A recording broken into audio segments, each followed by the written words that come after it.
My name's Chris Hoy from the Crawford School at ANU, and I'm a Research and Policy Fellow, and I'll be talking about my report into the impact of COVID-19 on global poverty.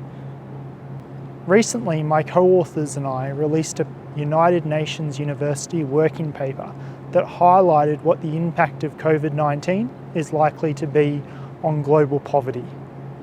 We looked at 3 scenarios where we considered how income per person is likely to be reduced in developing countries as a result of COVID-19. We had a very conservative scenario where we assumed a reduction of just 5% in income per person. A moderate scenario where we considered a 10% reduction in income per person and a 20% reduction in income per person, which we consider to be an extreme scenario. And what we found was quite concerning. We estimate, even in our most conservative scenario, that over 100 million people will be pushed back into poverty as a result of COVID-19, and up to 500 million people could be pushed back into poverty due to COVID-19. And I want to be clear about this. We're talking about the economic crisis as opposed to the health crisis here, thinking about what's going to be the economic fallout from COVID-19. These figures are hard to get our heads around. 500 million people into extreme poverty as a result of COVID-19. So maybe it's helpful to think about this in terms of what that means in terms of the progress that has been made, how much will be reversed. Well, we estimate globally that over a decade's worth of progress towards eliminating extreme poverty will be removed. So in other words, it sets back the world's clock by 10 years. To put this in perspective, let me give you a country example of Indonesia. In Indonesia, about 6 months ago, the president announced his intention to be able to eliminate extreme poverty from Indonesia within the next few years. Our estimates suggest that actually 1 in 10 Indonesians could get pushed back into extreme poverty within the next 2 years due to COVID-19. The first question I'll address is which areas and regions around the world are likely to be the worst affected by COVID-19 and why. Our report showed globally that progress towards eliminating extreme poverty could be set back by over a decade, but we also looked at differences between regions. We showed that in sub-Saharan Africa and in Middle East and North Africa, progress could be pushed back 3 decades. That's back to 1990 levels of extreme poverty in these regions. Why is this the case? It's because of the fact that a large share of the population in these regions live just above the poverty line. So they're vulnerable to falling below the poverty line when a shock happens. And COVID-19 is one huge shock. And that's enough to push literally tens of millions, even in our most conservative scenario. But in our more moderate and extreme scenarios, literally hundreds of millions of people back into poverty who had escaped poverty in recent decades. Another way of thinking about this is how does it relate to the Millennium Development Goals, which was the famous declaration that was made by world leaders in terms of their aspirations in the year 2000 for what the world would be like in 2015. Quite remarkably, by 2015, extreme poverty had halved around the world. What our report shows is that all that progress that was made from 2000 to 2015 is likely to be eliminated in sub-Saharan Africa and also in Middle East as a result of the economic crisis around COVID-19. Okay, so I'm going to answer the question, how will COVID-19 impact the United Nations Sustainable Development Goals?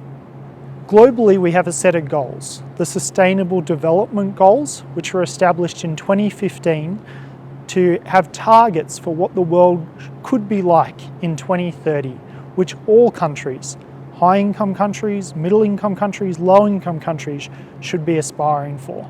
And part of these goals, quite central to them, was the elimination of poverty.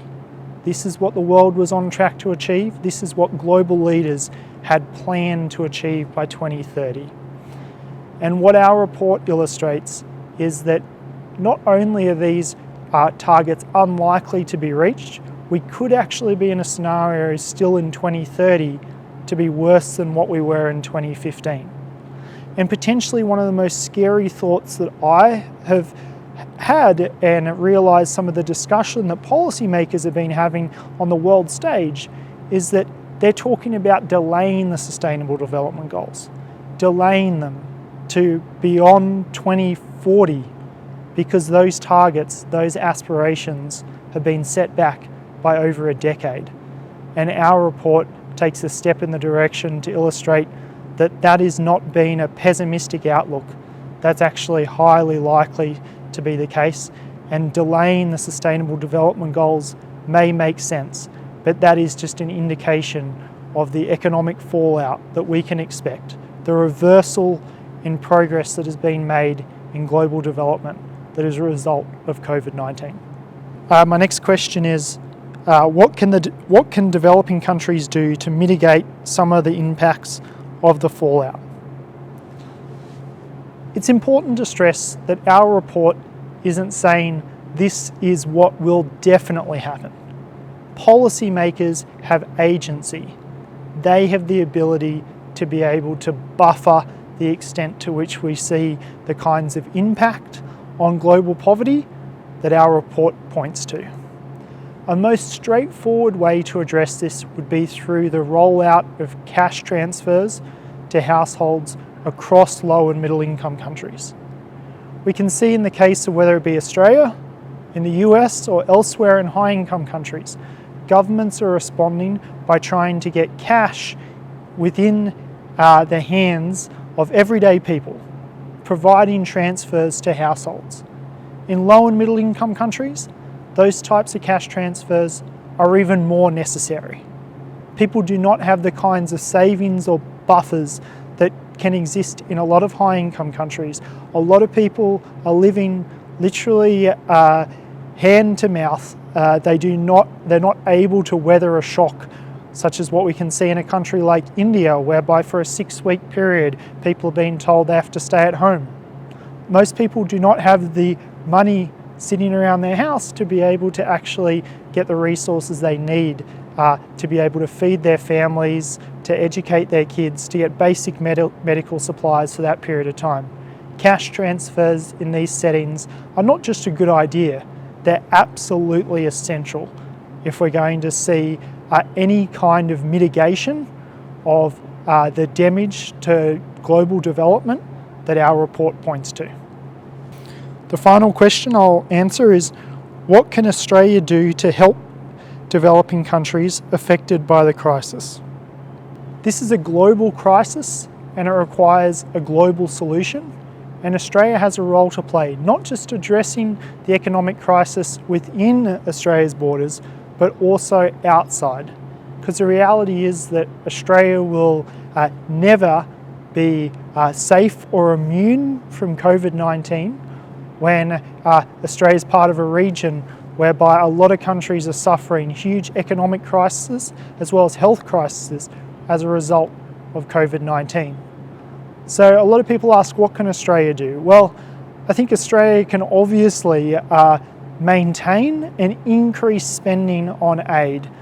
And this aid spending needs to be tailored towards the circumstances that we're all faced with. Assisting developing countries' governments in rolling out cash transfer programs would be a great step in that direction. So this is the kind of technical assistance that Australia could play a role in helping with. Australia could also play a role in trying to ensure that countries in our region actually have the sort of systems in place to be able to test and trace COVID-19 cases. We've seen that Australia's been quite effective at doing that. You can imagine passing on some of those lessons learned to policymakers elsewhere. But this actually will mean that Australia needs to not think about the current situation in a zero-sum game, whereby Australia is trying to hoard as many COVID-19 tests as possible, right, and face masks and gloves as possible, but instead being willing to share them and provide these necessities, these essential PPE to developing countries in Australia's region. So, but beyond aid, what can Australia do? Well, a novel suggestion that has been floated recently is, why doesn't Australia and New Zealand look to incorporate Pacific countries into this trans-Tasman bubble that is being spoken about, whereby, say, people from Vanuatu, where it's important to highlight Vanuatu hasn't had a single case of COVID-19, but they've closed off their borders to the rest of the world. Why couldn't people from Vanuatu potentially come to Australia? And why couldn't Australians go to Vanuatu? Right? Why aren't we exploring potential migration pathways, a humanitarian corridor, if you will, to be able to deepen Australia and New Zealand's linkages with the region, but also to ensure that there's an opportunity for some economic development to take place, whether it be tourism, whether it be temporary migration, whether it be improvements in the exporting that's taking place. This is a situation whereby it moved from being a trans-Tasman bubble to being a South Pacific bubble would be beneficial for all parties involved.